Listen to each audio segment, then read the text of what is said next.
We are so excited to be here with you guys. This is awesome. Thanks for coming in and spending your Saturday with me and these awesome turtles and lots of other turtle fans here. So, thanks. So if you just want to go over a little bit your history for those few of us here that may not know exactly who you are. Sure. Do you guys know how old the turtles are? They're not teenagers. They are, but they're about 34 years old. Turtles started as a joke. Peter Laird and myself, the turtles wouldn't be here without Peter Laird.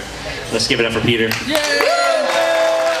So we had this little studio in Dover, New Hampshire, and we were getting lots and lots of rejection letters trying to sell our ideas.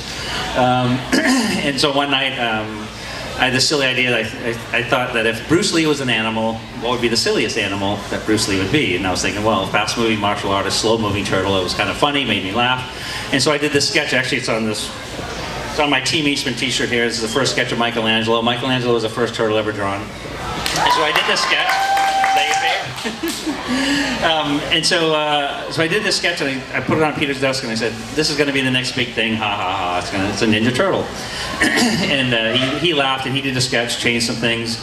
And then of course I had to one-up him, so I did a sketch of 4 in pencil, each with different weapons, and had put this comic book logo that said Ninja Turtles on it. And then when he inked it in, he added Teenage Mutant to the title. And we just looked at this and said, this is the dumbest thing we've ever seen in our life. So we have to come up with a story that tells how these characters got to be the Teenage Mutant Ninja Turtles. So those drawings were done in 1983, and we self-published the first comic book in May of 1984. So next year, Turtles will be 34. So it's time for them to get real jobs, don't you think? Seriously? Just running around fighting crime and foot soldiers and Shredder and everybody. So that's the humblest origins of the Turtles. So what was the difference? So you launched the first comic book and then the second one came out. Was there a difference in volume of demand? Like, what was that like? Actually, that's a great question because to us, when Peter and I grew up, we both had dreams of being Jack Kirby. And Jack Kirby, who you probably already know, but in case any of you don't, Jack Kirby was the creator / co-creator of most of the Marvel Universe. So, the Avengers and X-Men and Spider-Man, so many other characters that he co-created, created with Stan Lee. So our dream was to be Jack Kirby, and even I remember I was probably like 9 or 10 years old. I remember telling my parents that, like, hey, I'm going to draw cartoons for a living. I'm going to be Jack Kirby, and they went like, oh, that mortified look where this kid is never going to move out of our basement. What are we going to do with him? But we published the first issue, and that was 3,000 copies. And then I was working my summer job. I grew up in Maine, so I cooked lobsters all summer for the tourists.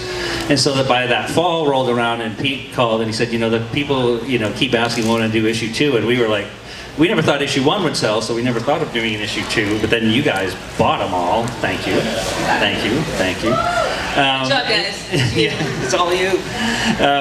So when we got orders in for the second issue, it was 15,000 copies, and I remember Pete calling really excited because he said, I just did some quick calculations, and if we sell 15,000 copies, after we pay everybody back, we'll have about $2,000 each pre-tax. And if we did 6 of these a year, if you guys kept buying them, we could actually draw comic books for a living. So January of 1985, I quit all my cleaning jobs and my restaurant cooking jobs and all the stuff, and I started drawing comic books. And I'm 55 now, so it's been 34 years, 35 years of drawing comics for a living, and that's your fault.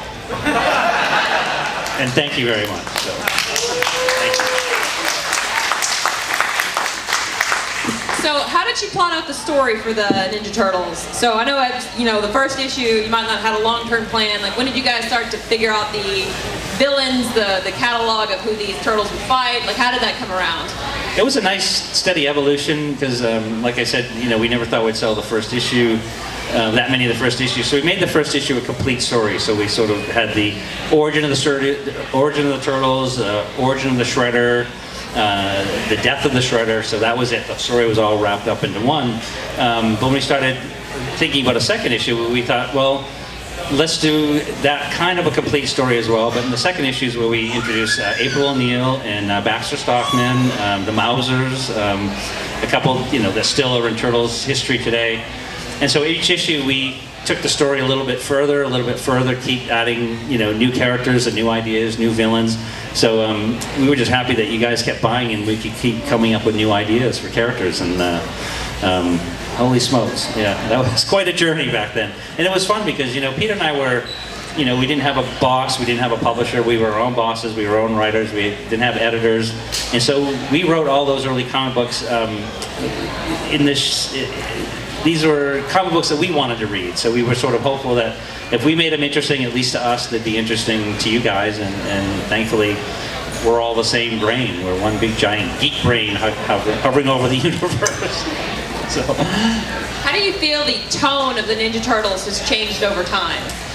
the tone of the Turtles is actually interesting because, even if you look back on the earliest days of the Turtles, we were very lucky because we had the original black and white comic books. Again, they were written, more for us, and we were older as an audience, and so they were a little bit edgier. They were black and white. There was a lot more action and violence and more tense storylines. Nothing too over the top.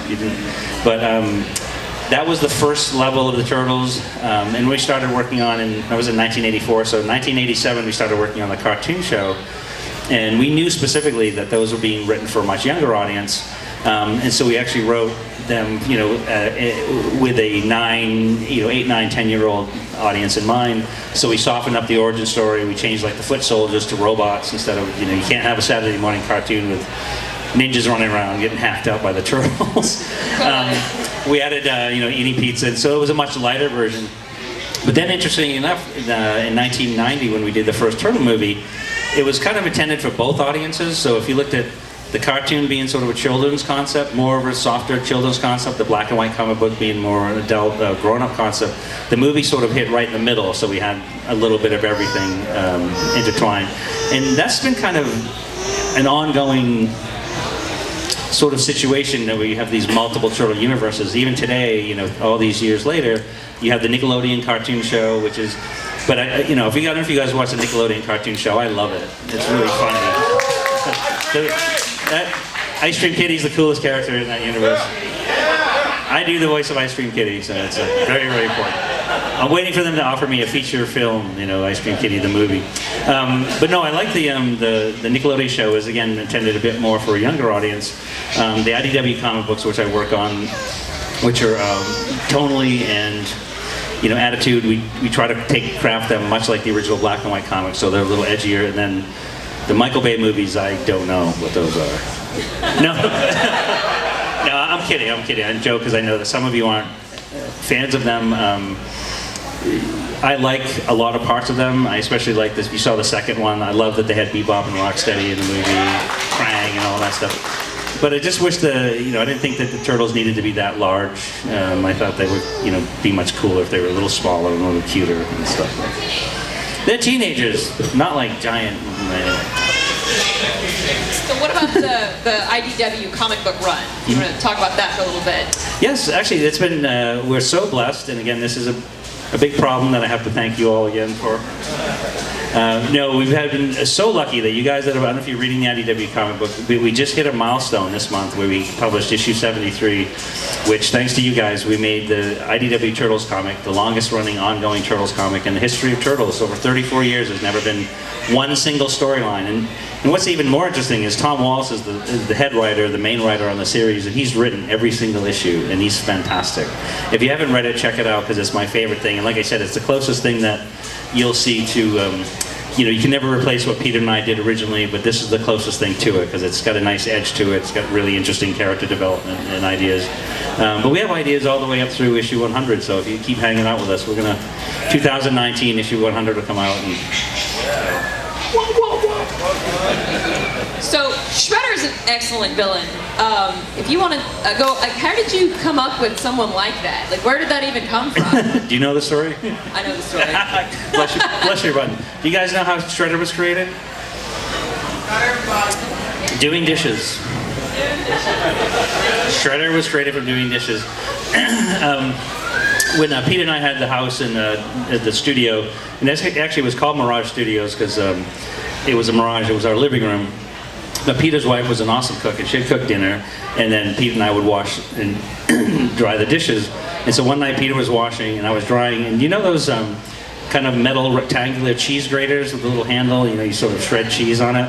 And so I was drying the inside of it, so I had my hand up inside, sort of holding onto it with the with the little shred things on there, and I'm like, man, would you imagine a bad guy like this? It'd shred your skin off.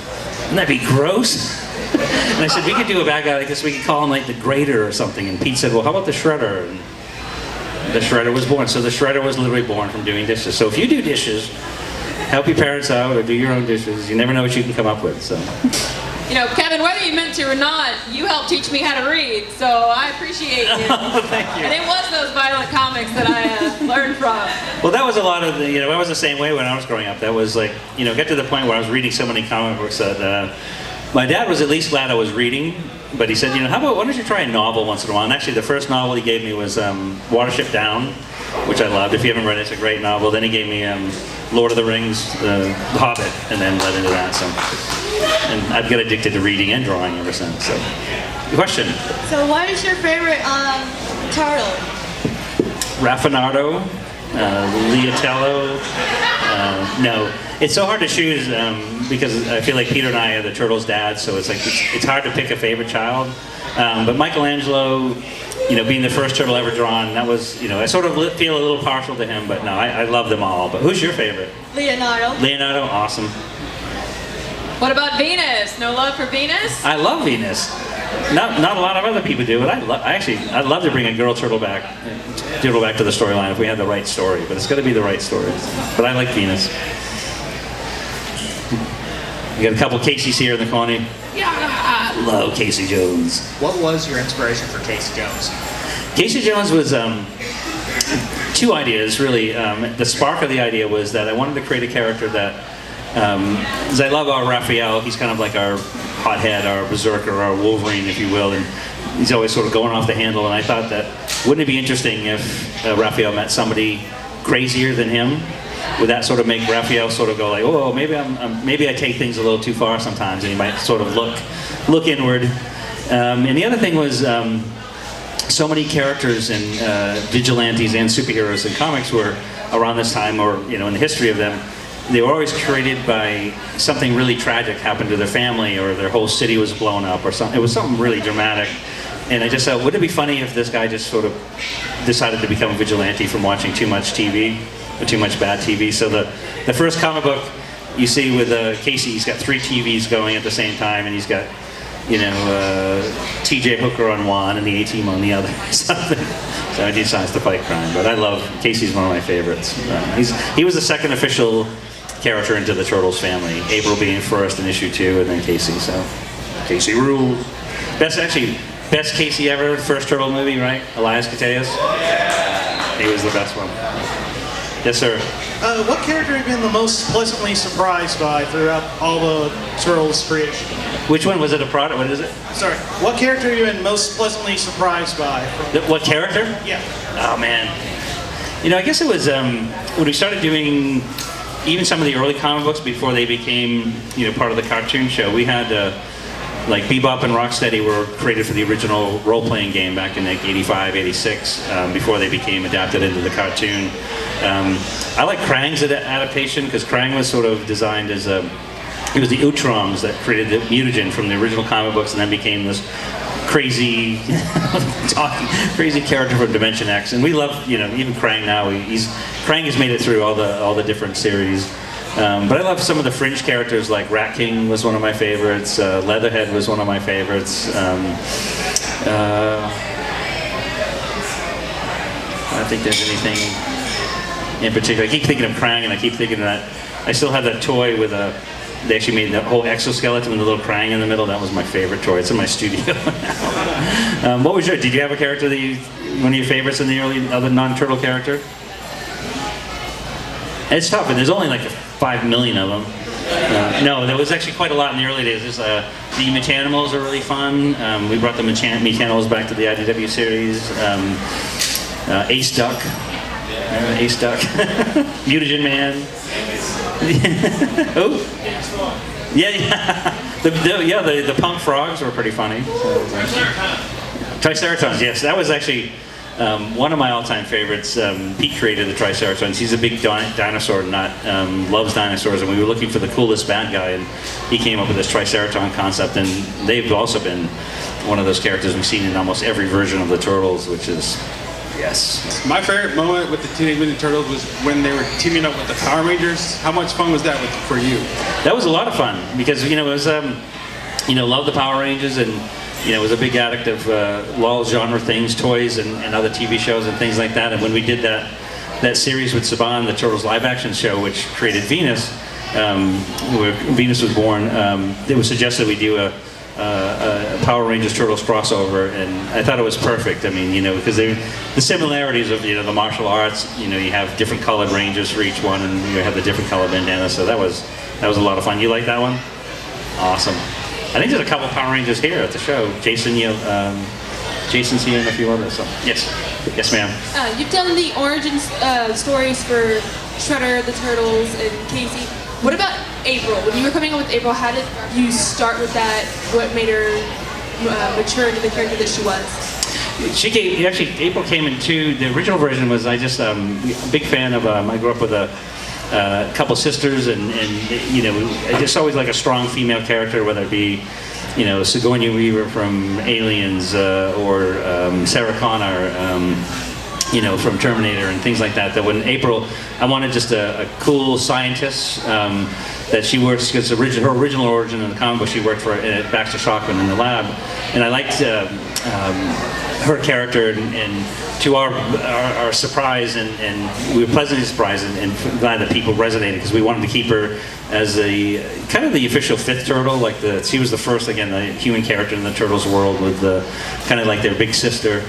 And then with the cartoon show, we tweaked that slightly to her being the reporter, as you know, and that was mainly to use it as a story device, so we could bring her into more episodes, so she wasn't just hanging around the lair waiting for stuff to do, with them or something. But it sort of made an interesting story opportunity. So, but we love April. Yes. All right. My question pretty much is, as the series went along from like the classic cartoon to like now where we're at now, I know we lost track of like the Frog Brothers. What happened to those guys? The Toad Brothers? Because like we see the Rabbit come back all the time, the Samurai Rabbit, and we see like the Rocksteady and Bebop and different characters we know. But what happened to the brothers? Those guys are kind of cool. I love those guys. No, and that's funny, because it's always it's an interesting process when we work on the cartoon show, and I work more directly on the IDW comic. But when we look at the cast of characters from the different Turtle universes to bring them into the storyline, the thing that we're most concerned about is kind of story first. Especially in the comic, because it's more, we do these story arcs, but it's kind of a continuing, ongoing story. And so we look to, in our storyline, we're right now going through the trial of Krang. The next is the Triceratron invasion, which they've already covered in the Turtles animated series last season. We both brought Renette back. What's cool about this Turtles season that's going on now is it's Tales from the Turtles. So they're actually doing lots of crazy. So you might see the brothers in. I know there's a 3-part with Usagi Yojimbo, which actually the first episode I think last aired a couple weeks ago. The one I wrote one called Lone Rat and Cubs that's coming out. It's kind of based on Lone Wolf and Cubs, but so yeah, I'm gonna find out, because I know that they've got a couple more shows they haven't slotted in for writing. So I'll see if they can bring the brothers back. It'd be awesome. Cheers. Recently, I caught wind of the Teenage Mutant Ninja Turtles teaming up with Batman, and that got me thinking: is there any other superheroes you want to see the TMNT team up with? Absolutely. We had such a great time with. I think 2 years ago we did a Ghostbusters Turtles crossover, which was fantastic. If you haven't seen it, it's a lot of fun. And actually, the second Ghostbusters Turtle crossover is coming out this year. We did the Turtles Batman series, which was a lot of fun because it was with the edgier Batman. And then that was so much fun. DC loved it. We loved it. So they did a animated Turtles crossover with Batman. So it's more the animated Bruce Timm style Batman and the Turtles. But I was doing a convention recently with an old friend of mine I've known for years, Rob Liefeld, created many characters. He created Deadpool, and we were joking, wouldn't that be an awesome? You guys want to see a Turtles Deadpool crossover? That would be pretty funny. So, I guess I'd put that up near the top of the list. Daredevil would be great. I'd love a Turtles Daredevil, Captain America. So I don't think Marvel let the Turtles anywhere near the universe these days. Thank you. I really appreciate knowing the backstory of how artwork was created, who did it, why, all that good stuff. And the one thing that I attached myself to in the first Ninja Turtles was the drawings that April O'Neil did. You know, all the turtles and their different atmospheres. I'm curious to know who did those drawings, when did they happen, and where are they now? The ones from like the first Turtle movie? Yeah. That was what was cool is they had a number of really talented artists working on that, and it was one artist in particular. He's an incredible artist. His name is Brendan McCarthy, and Brendan McCarthy did in comic books. He did Freak Wave, Strange Days, Swimming. Some bizarre sort of more underground heavy metal sort of comics. But he did all the storyboards for the first Turtles movie. What he did most recently is he was the co-writer and designer of the most recent Mad Max Fury Road movie. He conceptualized that whole thing for George Miller. And so Brendan did all those original drawings, and the last time I saw Brian Henson at his dad Jim made the costumes, you probably know, but Brian was the second unit director on the first Turtle movie with Steve Barron, and Brian still had all those original, we had lunch like 3 or 4 years ago, and we were talking about the first movie, reminiscing, and he said, you know, I still think I have in my archives all those original drawings and sketches and all that stuff, and he had all the storyboards, and so he's got a ton of that stuff, and it's great that somebody kept it and packed it away safe. So, but I love those. That was a funny part of it, because they never made it into the final movie when she was trying to sell the idea to a comic book company. We had it in a movie adaptation comic book, but not in the final movie. But I love those drawings. So, thank you for your question. So, my question here is, you said Shredder came from doing the dishes with a cheese grater, so where did Splinter come from, and why a rat? We stole him from Daredevil, basically. You know, I don't know if you're a fan of Daredevil. I was a huge fan of Daredevil long before Frank Miller came in and did so many awesome things with Daredevil before the TV series. But when we would come up with the origin story, we kind of took a lot of different, gamma rays and radioactivity. The Fantastic Four were created this way, and different X-Men were born that way, and some of them were mutated that way. And so we mixed a whole bunch of different things up, but for the actual origin, we looking to name certain characters. And in Daredevil, and especially in the TV series and the comic books, Daredevil had a mentor named Stick, and so we adapted that into Splinter. In the comic book and the TV series, Daredevil fights the main group of ninjas is called the Hand. So we have the Foot. So we borrowed a bunch of things, but that's directly where Splinter came from, was from Stick. Stick, Splinter, ow! So thanks for your question. Yeah, my question was, I was curious to know more of the origin of the Foot Clan. What's that? I was curious to know more about the origin of the Foot Clan. More about the origin of the Foot Clan? It definitely was, in some of the early days that we created this history between Oroku Saki and Hamada Yoshi, the two main characters are based in this legendary ancient clan of ninjas and samurai and things in Japan. And so in the original black and white story, they were two sort of brothers in the clan, had an issue they had interest in the same woman, and so when one of them killed the other, Splinter sort of sought out revenge to kill Oroku Saki. But we always had the Foot, because I love that, I was a big fan of history, especially art history, especially loved Asian history, martial arts, Bruce Lee, David Carradine's Kung Fu TV series and things, so I just loved the mystic sort of magical, as well as the reality of the samurai warrior, the feudal Japan system. So we just imagined this was somewhere in the middle of all those cool, there was lots of real ones, but ours was a fictional one right in the middle somewhere. So thanks. The Foot's still kicking Foot today. So yes, sir. The comic book series of the Turtles is so far with IDW, right? Yes. And right now, I found out that IDW is doing some sort of universe of their own with Transformers and G.I. Joe and all of that. Yep. Why aren't the Turtles part of that universe?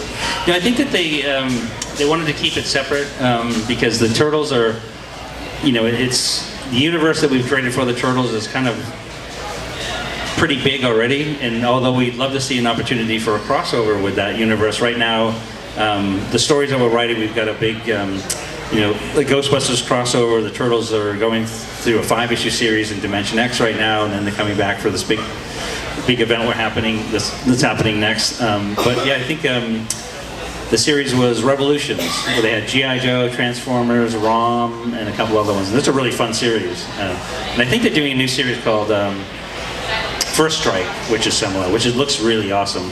Freddie Williams, the guy that's doing the Batman, who did the Batman Turtles story, is doing a lot of covers for First Strike. It looks really fun. So maybe one day, but good idea. Thanks. Awesome. Yes, sir. Oh, yes. Awesome. Thanks for your question. Appreciate it. I have a comment and a question. Sure. The Deviation is the saddest book I've ever read before. What is it? The One-Shot Deviation. Oh, that was really crazy, wasn't it? Dude, that was like depressing. I cried. Yeah. But by Leatherhead. In the cartoon, originally he was a bad guy. Yep. But in the Archies, he's a good guy. And now he's kind of like a tweener. And with Slash, it was he was a bad guy, and now he's a good guy in this series. What made you flip-flop him from time to time? Well, it's funny that the best part about the IDW universe is it's actually similar to what Nickelodeon's been doing. Is like we get to go back to different Turtle universes and pick different characters and sort of turn them a little bit to the left or a little bit to the right or tweak them a little bit. Like, for example, in the IDW series, we had the Neutrinos. In the original cartoon series, they were hot-rodding teenagers from outer space that were like, cool, dude, but in ours, but they talked about their planet, which was in perpetual war. They hated us, so we made them freedom fighters in the IDW comic series. Bringing in characters like Rat King, which he's probably stayed the closest. They didn't have him wrapped up as much. He looks more like Nosferatu. Leatherhead, you have to wait and see. We have some really cool stuff coming with him, and it's good to give you a little bit of mystery and a little bit of question with some of these guys. But some of the other ones, it's Rat King, Leatherhead. Yeah, that's kind of the fun, is that you can adapt them a little bit and twist them a little bit. But we want to keep the stories, as interesting as possible. So we try not to stray too far from the history of the origins. But hang in there. I think you like where, especially where Leatherhead's going. It's going to freak you out. Yes. One, my mom wanted to say that she doesn't appreciate what you did to her bank account in the 90s. Two, do you feel the 2003 Turtles don't get enough love? Oh, I love it. Yeah, no, that's a great. It's funny. I was telling somebody recently that back in the early days, when we do signings, say in the early 90s, there would be a young person, perhaps yourself, in line to get something signed, and then there'd be this mom or dad behind them looking incredibly ticked off, and they'd be like, you just read their mind, and they're going like, do you know how much money I spent on those stupid Ninja Turtles, or how many Christmas Eves I stayed up trying to put together that blimp and keep it inflated, or put together the Turtles playset, I was like, sewer playset, are you kidding me? All those stickers, or going to the bathroom in the middle of the night and stepping on Leo's sword. And it's nice that now it's a bit different, because it's become a bit more generational. The kids have discovered it, so you kids are now grown up. But thanks. And I forgot, what was the second part of your question again? Oh, yeah, that was a really fun series. In fact, for the IDW comic series, Tom Waltz, the head writer, that was one of his favorite series. And so we brought a lot of characters, the way that Karai was presented in that series. We brought Han in from that series. There's a lot of things, but no, I thought the 2000, we call it the 2000 series, was really awesome. Peter was working with head writer, the 4Kids entertainment guys, and I just liked that it had a bit more of an edge to it than the original series. In fact, one of the final movies that they did was released just at the very end of that, before it was transitioning to Nickelodeon, was Turtles Forever. Remember the Turtles Forever movie? It's one of my favorites. It was like, the late 80s, early 90s Turtles with the 2000 Turtles going all the way back to the black and white Turtles. It was a pretty funny idea, and we did a couple voices in it. Awesome. Last question. All right. Thanks for your question. Little change in topic. I was I was trying to get my dad to understand why it was so important that I wanted to be here and everything, and unfortunately he doesn't read comics and he doesn't know much about Ninja Turtles or anything, but when I explained to him that you had a hand in heavy metal, and I was really you're the publisher, correct? Yep. And Still am. I was wondering, did you have a hand in it at all with the early movies and the cartoons, or at least maybe the 2000 version? No, it was like, I did, when I bought it, it was in 1990, and I did work on one of the later movies, but don't see it, it wasn't that good. But the original movie, I love the original. Ivan Reitman produced that movie. It had Harold Ramis, Eugene Levy, the great voices, great acting. It was such a bizarre concept at that time, but I loved it. That was my passions. I bought Heavy Metal magazine when it was 1977, one of the first issues off the stand. And that was around the time where I was kind of growing out of comic books, because they actually had, back in the early days, they used to have these, the comics used to be regulated by the Comics Code Authority, and so they try to keep them, the reading level down to like a 10-year-old or 11-year-old. When Heavy Metal came along, I realized you could draw, stories for any age group, and so I really became even more passionate about comic books. But now we're doing Heavy Metal still alive and well, and we just actually put out a music issue that's on stands right now, which is a bunch of top heavy metal artists have adopted Megadeth, Ozzy Osbourne, a bunch of other songs into the magazine, and maybe one day we'll see another heavy metal movie. Yeah, sweet. Awesome. Thanks for your question. All right, everybody, let's give Kevin Eastman a big round of applause for coming out to the Bell County Comic Con. That it? Yeah. Hey, before you guys go, I think, what time we're signing, Marlo? 3. We're going to be signing at 3 o'clock. Thanks for coming to see me this morning. Thanks for coming to the panel. Thanks for making us feel so awesomely welcome here in Bell County. We love you. You're awesome. And I'll see you guys in a little bit. Yeah!